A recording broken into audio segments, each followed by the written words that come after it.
11월 23일 연중 제34주간 화요일 분기도.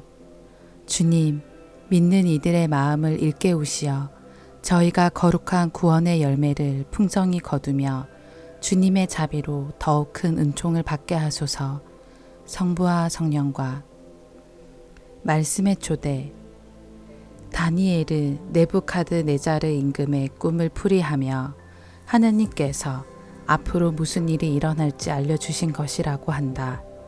예수님께서는 성전이 다 허물어질 것이라고 하시며 그 전에 무서운 일들과 큰 표징들이 일어날 것이라고 하신다. 제1독서.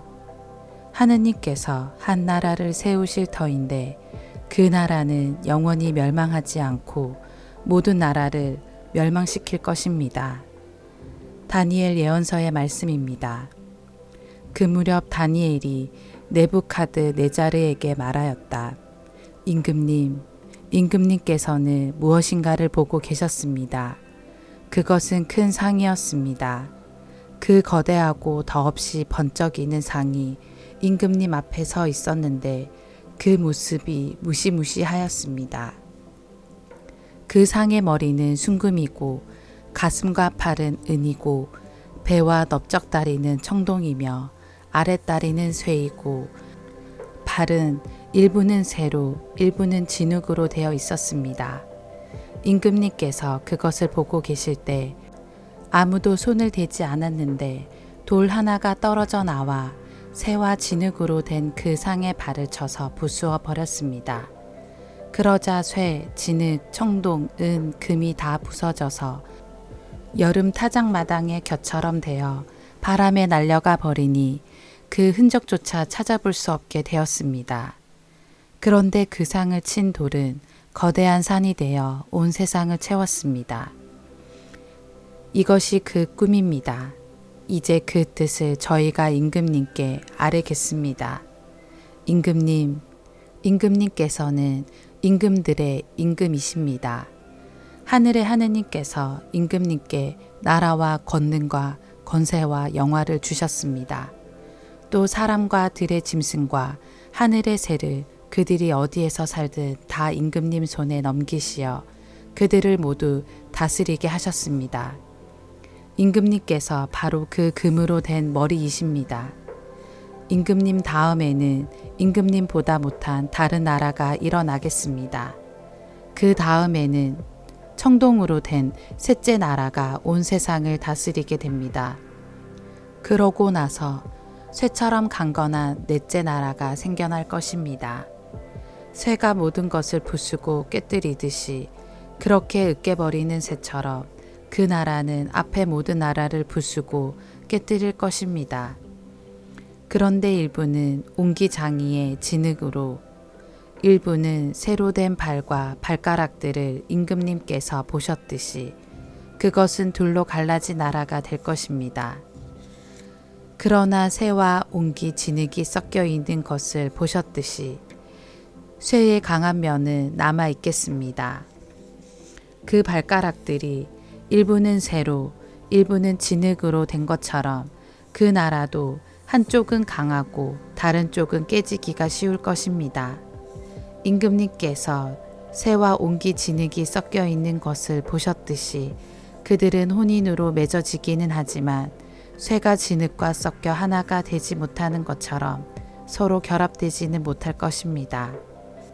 이 임금들의 시대에 하늘의 하느님께서 한 나라를 세우실 터인데 그 나라는 영원히 멸망하지 않고 그 왕권이 다른 민족에게 넘어가지도 않을 것입니다. 그 나라는 앞에 모든 나라를 부수어 멸망시키고 영원히 서 있을 것입니다. 이는 아무도 돌을 떠내지 않았는데 돌 하나가 산에서 떨어져 나와 쇠와 청동과 진흙과 은과 금을 부수는 것을 임금님께서 보신 것과 같습니다. 위대하신 하느님께서 앞으로 무슨 일이 일어날지 임금님께 알려주신 것입니다. 꿈은 확실하고 그 뜻은 틀림없습니다. 주님의 말씀입니다. 하느님 감사합니다. 복음. 돌 하나도 다른 돌 위에 남아있지 않을 것이다. 루카가 전한 거룩한 복음입니다. 그때에 몇몇 사람이 성전을 두고 그것이 아름다운 돌과 자원 예물로 꾸며졌다고 이야기하자 예수님께서 이르셨다. 너희가 보고 있는 저것들이 돌 하나도 다른 돌 위에 남아있지 않고 다 허물어질 때가 올 것이다. 그들이 예수님께 물었다. 스승님, 그러면 그런 일이 언제 일어나겠습니까? 또 그 일이 벌어지려고 할 때에 어떤 표징이 나타나겠습니까? 예수님께서 이르셨다. 너희는 속는 일이 없도록 조심하여라. 많은 사람이 내 이름으로 와서 내가 그리스도다, 또 때가 가까웠다 하고 말할 것이다. 그들 뒤를 따라가지 마라. 그리고 너희는 전쟁과 반란이 일어났다는 소문을 듣더라도 무서워하지 마라. 그러한 일이 반드시 먼저 벌어지겠지만 그것이 바로 끝은 아니다. 이어서 그들에게 말씀하셨다. 민족과 민족이 맞서 일어나고 나라와 나라가 맞서 일어나며 큰 지진이 발생하고 곳곳에 기근과 전염병이 생길 것이다. 그리고 하늘에서는 무서운 일들과 큰 표징들이 일어날 것이다. 주님의 말씀입니다. 그리스도님 찬미합니다. 오늘의 묵상. 텔레비전에서 강의하는 아들 신부의 모습을 보고 오랜만에 지인이 연락을 해왔다며 부모님께서 웃으며 전화를 하셨습니다. 속썩이던 하나뿐인 아들이 신부가 되었고 다른 이들이 누리는 행복마저도 포기하게 만들었고 부모님께는 그 아들이 십자가였을 것이고 앞으로도 그럴 것입니다. 그러나 그 십자가 때문에 부모님께서 오늘은 행복해 하십니다. 삶에서 가장 중요하게 생각하는 것이 때로는 무겁고 힘겨운 십자가로 다가오기도 하지만 그 십자가 때문에 행복해하고 삶의 이유를 찾기도 합니다. 유다인들에게 성전은 삶의 중심이었습니다. 종교가 그들 삶의 대부분을 차지하였기에 성전 없는 삶은 상상도 못하였을 것입니다. 그래서 그들은 무엇보다 화려하고 웅장하게 성전을 지었고 유다인이라면 누구나 성전을 민족의 자긍심으로 삼았습니다. 그런데 그 성전이 무너진다고 예수님께서 말씀하십니다. 자신들의 삶의 중심이고 자랑이며 자부심인 그 성전이 무너지면서 재난이 시작되고 또한 그 재난에서 구하여 줄 그리스도, 구원자가 여기저기에서 나타난다고 하십니다. 전쟁과 반란, 큰 지진과 전염병의 표징 또한 종말의 징조라고 하십니다. 우리 주변에서도 이 모든 것이 일어나고 있습니다.